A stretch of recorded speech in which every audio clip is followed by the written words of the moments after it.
Boa noite, pessoal.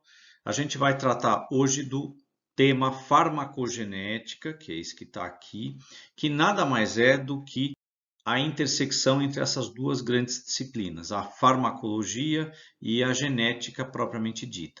Como a gente vai ver, esse é um campo muito bacana, que tem uma perspectiva muito interessante em relação ao futuro do tratamento de muitas das doenças aí que assolam o ser humano.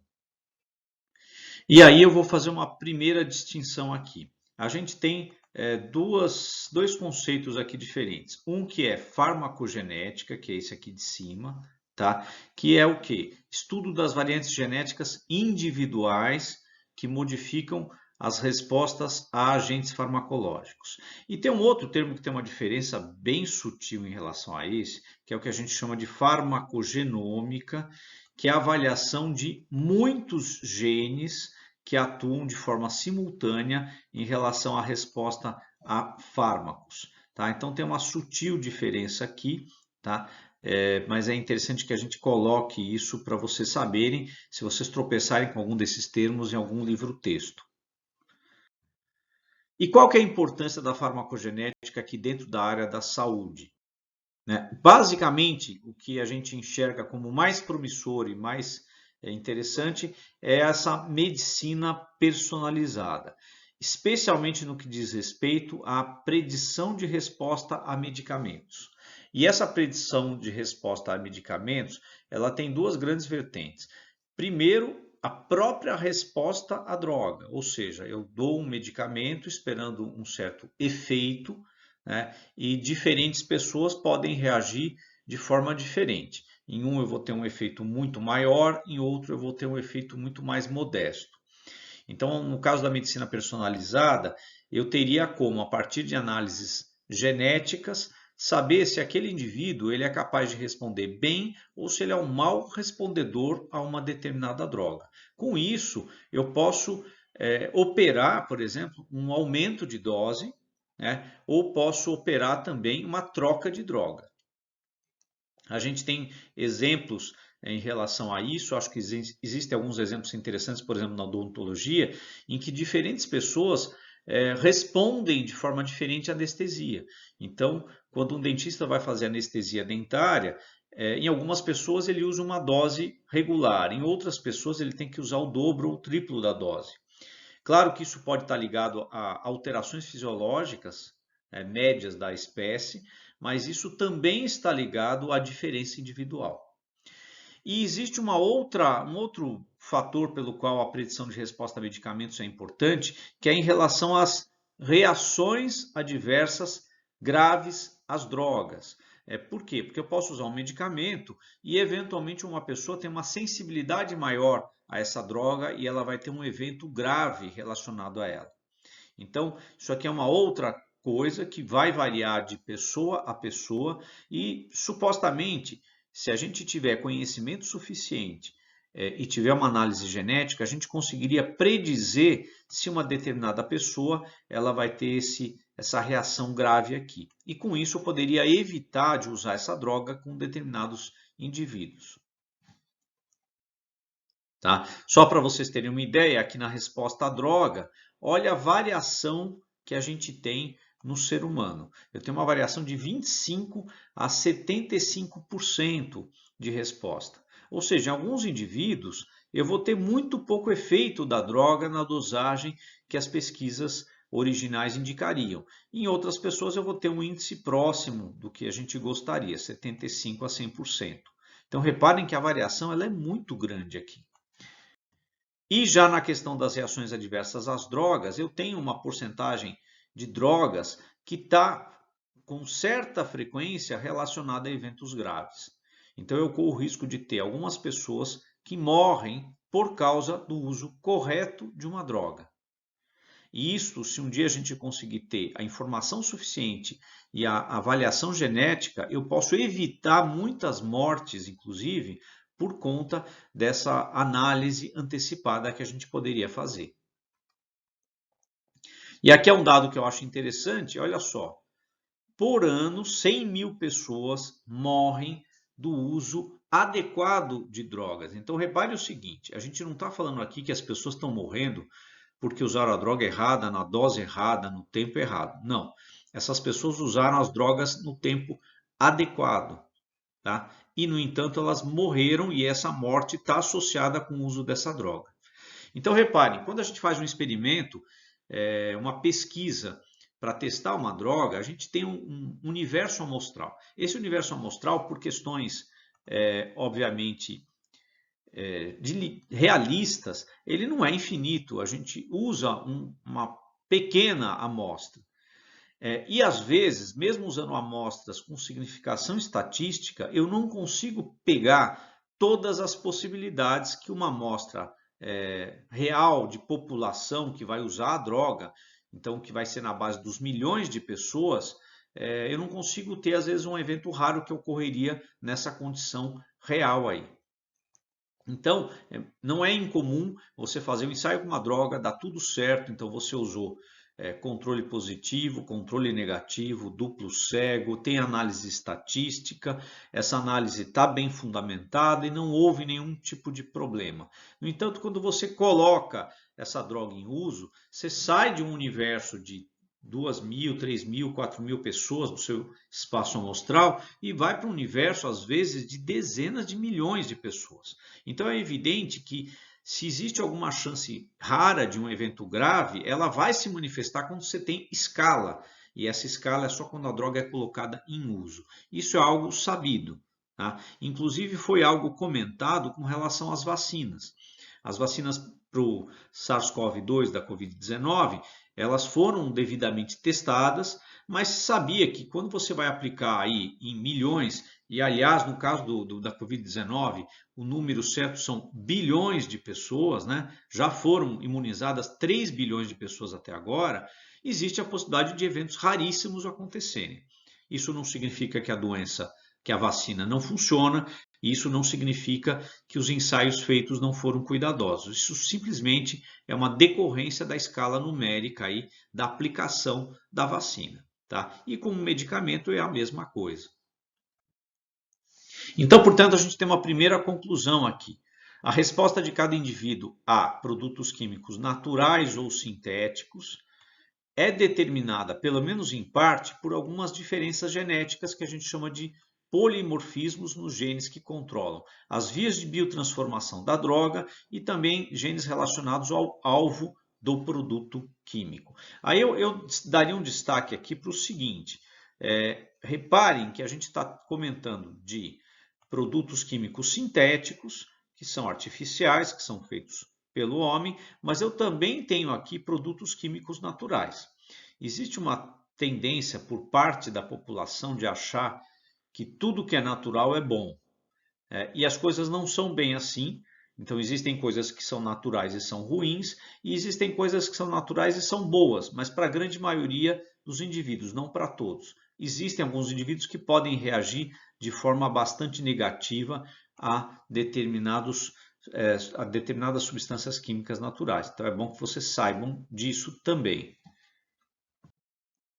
E aqui eu coloquei uma tabela, evidentemente que eu não vou ler esta tabela aqui, ela fica aí só para vocês terem uma ideia de alguns genes já conhecidos em que você tem polimorfismos que mudam, modificam a ação de algumas drogas que estão listadas aqui, tá? Mas eu vou me deter em duas para servirem como modelo aí para nós, para a gente pensar essa questão aí da genética e da farmacologia. Primeiro eu vou pegar o clopidogrel, que é uma droga que é usada em pacientes que têm infartos e passam por cirurgias para instalação, por exemplo, de stents, que é aquela redinha que os médicos colocam dentro das artérias para manter a artéria aberta. Tá? O que acontece? Quando o pessoal coloca esses stents, existe um risco aumentado posteriormente do próprio stent entupir, até por conta da própria estrutura dele e o fato de que ele está ali se adaptando à artéria. Então essa droga ela é dada justamente para evitar esse entupimento, né? Que seria um risco razoável aí pós-cirúrgico. Quando você dá o clopidogrel, você atua aí no sangue para evitar a formação de coágulos, então você diminui bastante o risco de um novo entupimento. Essa droga ela é bem importante porque os pacientes que tomam essa droga eles são orientados a jamais parar de tomar esse medicamento. Porque se ele for parado por um grande espaço de tempo, existe o risco real de você ter o entupimento novamente e a pessoa ter um novo infarto. Essa droga ela atua de uma forma interessante. O clopidogrel propriamente ele não é a droga que atua, ele é uma prodroga que precisa sofrer metabolização para virar o que a gente chama de droga ativa. Esta droga ativa é que vai ter a atuação aí para evitar o entupimento. Então reparem, a droga precisa ser metabolizada para fazer efeito. Quando você tem pessoas que têm uma baixa metabolização, ou seja, por questões genéticas, ela faz uma metabolização mais lenta ou menor dessa droga, eu vou ter um acúmulo da prodroga e vou ter baixa quantidade da droga ativa. O que significa isso? Essa pessoa está tomando o medicamento na dose correta, mas ele pode não fazer o efeito correto e essa pessoa pode vir a ter um entupimento de vaso. Então, olha que interessante. E ela corre, obviamente, um risco de perder a vida por conta disso. Já se a gente pegar um outro exemplo que é um pouco diferente desse, tá? Aqui, ó, a droga ativa, então a ausência de efeito farmacológico ou redução do efeito farmacológico, e aí risco de vida, né? Risco de perder a vida.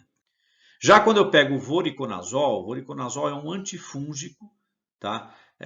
Com um amplo espectro de ação, mas ele é uma droga bastante tóxica.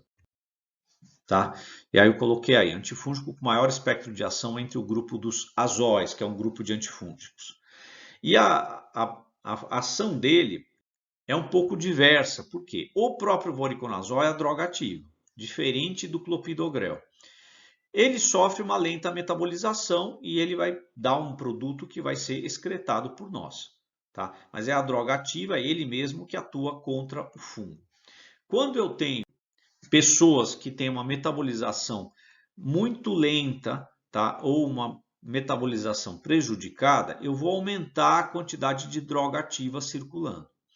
Aí alguém pode dizer, bom, mas aí não tem problema, né? Porque a droga ativa vai atuar contra o fungo. Isso é verdade. O efeito terapêutico ele vai se dar. Por quê? Porque o fungo vai ser destruído. Eu tenho mais droga ativa, na verdade, do que seria necessário para matar esse fungo.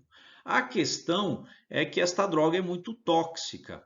Então, eu diminuo a excreção dela e, consequentemente, eu aumento o potencial de toxicidade dessa droga. Então, aí eu vou ter um problema para a saúde dessa pessoa por causa de um efeito colateral aí. Então, ela tem uma diferença de metabolização que coloca ela muito fora do que a gente esperaria, né, e torna essa droga potencialmente muito tóxica para ela. Aqui é um outro um gráfico mostrando a divisão da população em geral. Isso foi um experimento feito com uma droga, que eu não vou entrar em detalhes aqui, eu coloquei como uma droga X, e foi considerada a velocidade de metabolização a certos fármacos. Então, o que se viu? Você tinha uma quantidade pequena aqui na população, 5 a 10%, que são chamados metabolizadores rápidos. Tá? Uma grande maioria que são de metabolizadores extensos, que estão aqui. Alguns que são metabolizadores intermediários. E um pequeno grupo de metabolizadores lentos. Então, reparem na distribuição disso aqui. Quando eu dou uma dose média para todo mundo, eu posso ter problema. Eu posso ter ausência de efeito nos extremos ou mesmo um efeito tóxico nos extremos. Então, se eu pudesse ter o perfil genético de cada indivíduo, eu poderia fazer um ajuste de dose ou de droga e evitar falta de efeito ou evitar efeito tóxico. E, assim, em termos das alterações genéticas que provocam diferenças na metabolização das drogas, a mais comum de todas é essa SNP aqui. single nucleotide polymorphism, tá? São variações de nucleotídeo único, e eu dei um exemplo aqui embaixo, né? Eu tenho uma sequência aqui de DNA, eu troco aqui um nucleotídeo, isso aqui é um SNP. Então, embora eu tenha vários tipos de alterações genéticas que resultam em diferença de metabolização, então posso ter deleções, por exemplo, de genes ou de trechos grandes, ou adições de trechos grandes, são essas SNP aqui, as que parece que mais se relacionam a pequenas diferenças na metabolização das drogas, tá? Que se tornam aí impactantes para os indivíduos. E eu coloquei aqui esse GWAS, que é um site, tá? Que tem um catálogo. Ele serve para várias coisas, mas uma delas é você colocar o nome de um medicamento ou de uma droga e consultar quais são os polimorfismos relacionados a essa droga e as diferenças de efeito ou efeitos colaterais. Isso é uma coisa bastante interessante de se fazer, tá? É fácil de achar o GWAS, basta colocar no Google, vocês encontram. Mas eu fiz um experimento aqui, um ensaio, só para mostrar para vocês como ele funciona. Tá? Aqui é a sigla, né? Genome Wide Association Study, tá? Que é o nome da página. Esse aqui é um descritivo, tá? E eu tingi aqui o principal, tá? Os estudos sobre esse catálogo fornecem uma oportunidade para investigar o impacto de variantes comuns em doenças complexas. Tá? Então, esse site aqui ele se presta a várias coisas relacionadas à genômica, mas para nós aqui nesta aula, o que vai ser pertinente é a questão dos fármacos ou medicamentos. E eu fiz um experimento aqui, um ensaio, colocando aspirina aqui, coloquei, dei o Enter e olhem o que apareceu. Tá? No caso da aspirina, eu tenho um gene, que é esse HLA-DPB1. Casualmente, isso aqui é um gene de MHC, que é algo que tratamos já em aulas anteriores. Tá? E aqui a variante do alelo. E eu tenho aqui o efeito. Ó. Então, algumas pessoas que têm essa variação aqui nesse gene, quando elas tomam aspirina, elas têm eventos de asma exacerbados. Olha que interessante. Então, se eu puder ter, né, isso seria interessante a gente ter ao nascimento, se eu pudesse ter um mapa genético com todas as correlações, eu poderia já saber que, olha, esta criança ela tem tendência para asma e ela não pode usar aspirina, porque se ela usar aspirina, ela vai ter uma exacerbação dessa asma. Então, a gente poderia dar outro tipo de analgésico, outro tipo de antitérmico, sem que precisasse passar pelo evento de dar aspirina, a pessoa ter uma crise de asma e aí eu aprender que preciso evitar de dar esse medicamento. E aí vem uma finalização aqui. Testes genéticos para polimorfismos associados à variação no metabolismo e eficácia de fármacos podem levar a melhores predições da resposta de um indivíduo às drogas e podem reduzir a incidência de efeitos colaterais relacionados a drogas, que é exatamente o que a gente acabou de comentar. Então, eu tenho dois grandes benefícios dessa intersecção entre farmacologia e genética, tanto em termos de efeito, potencializar efeitos de drogas, minimizar custo, né, quanto diminuir os efeitos colaterais relacionados às drogas. Com isso, a gente chega ao final desta aula aqui. Tá? Eu espero que tenha deixado claro a importância, clara a importância aí da farmacogenética para a área da saúde. Né? E depois vocês têm uma testagem, um pequeno texto para ler e a gente vai tirar dúvidas aí na aula síncrona. Tá ok, gente? Então, até mais.